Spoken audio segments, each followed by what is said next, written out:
All right, what's up, boys and girls? Such a huge fan of this question, but you definitely need help with it. Okay. Um, let's see. I might be scrolled past it a little bit. Oh no, this is the whole question. So an aircraft starts its descent. That's important because it's actually telling us that there's a relative maximum right there. Okay.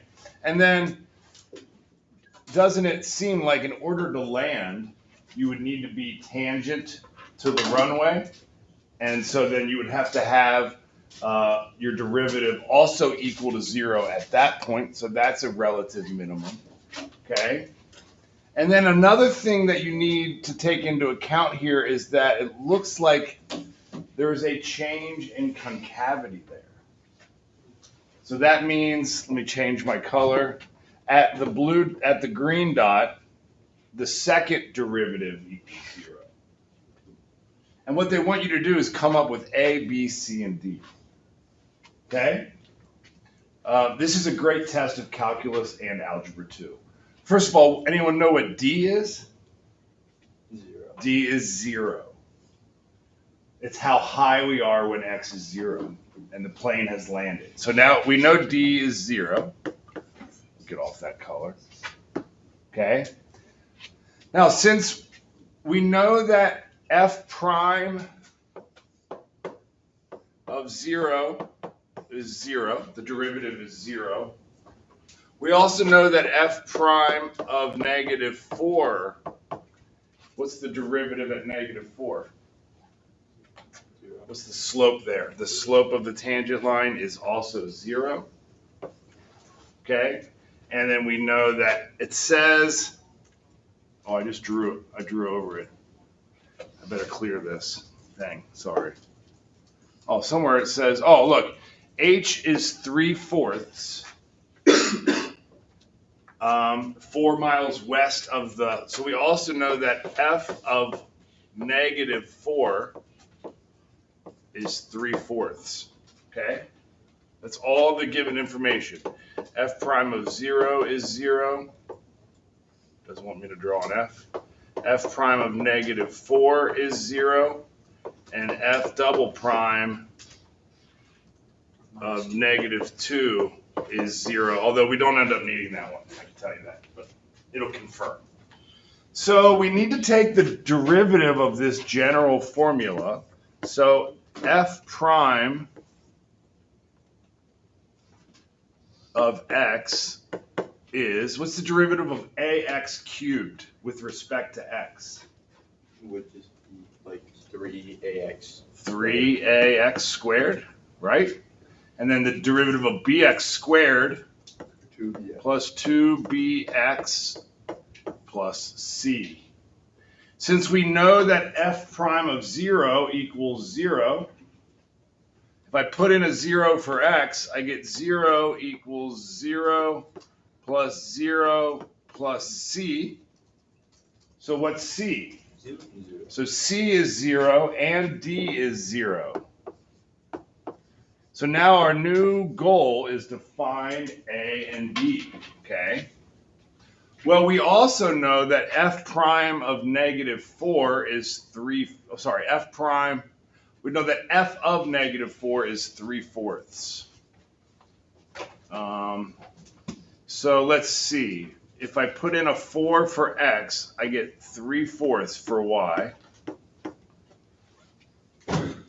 What is negative 4 cubed? I'm putting in negative 4 for x. 16 times 4, negative 64. Negative 64 times a. And then what's negative 4 squared? 16. So plus 16b. But it's negative 4 times negative 4 is positive 16. But I liked it. I like that you're checking me. So let's see. Now I think from this I can manipulate and solve for A in terms of B.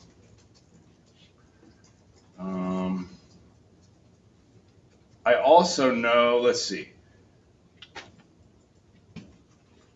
I know, well, I'll skip the f prime of negative 2 equals 0. Actually, that's pretty helpful.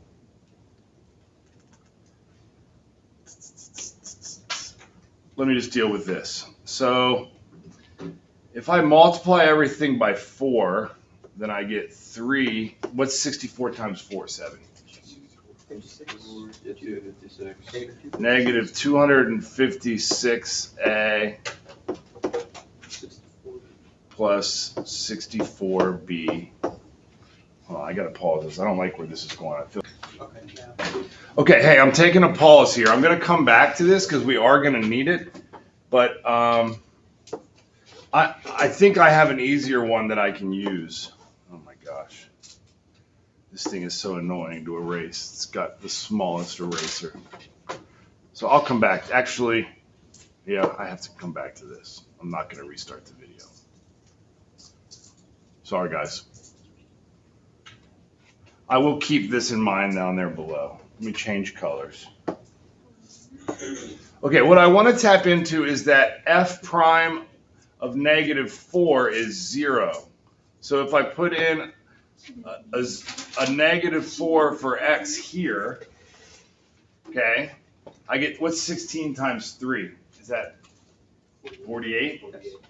So 0 equals 48a, and then 2 times negative 4 is negative 8b. Okay, so what I've done is put in negative 4 into my derivative and set it equal to 0, because that's what it is, okay? And that makes it a lot easier to solve for b in terms of a. I get 8b equals 48a. Divide each side by 8, and you get b equals 6a. Got it? So now I can go down to this and go 3 equals 256a plus 64 times 6a, okay? So what is 64 times 6? 384. And what's 3? Oh, one of those has to be negative. Oh, no, that's negative. Good. What's 384 minus 256? And we got to make sure we got the 384 right. This is why I wanted somebody putting it in their calculator. 128.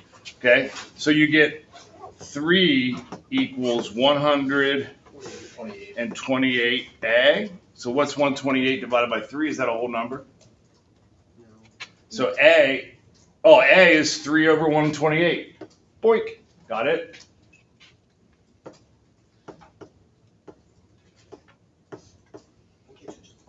And then to find b, you do 6 times that. Yep. So 6 times 3 is 18, and I guess 18 over 128 indeed simplifies to 9 over 64.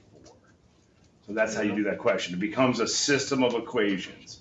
So to back up, we use that f of negative 4 equals 3/4 at the very end, okay? We use that f of 0 was 0 to get d. We use that f prime of negative 4 was 0 to solve for b in terms of a. And then if I wanted to, I could have demonstrated that this was an inflection point, because you would see that the second derivative is 0 at negative 2. But we didn't end up needing to take that from the picture. Very good question. Thanks for asking. Boom.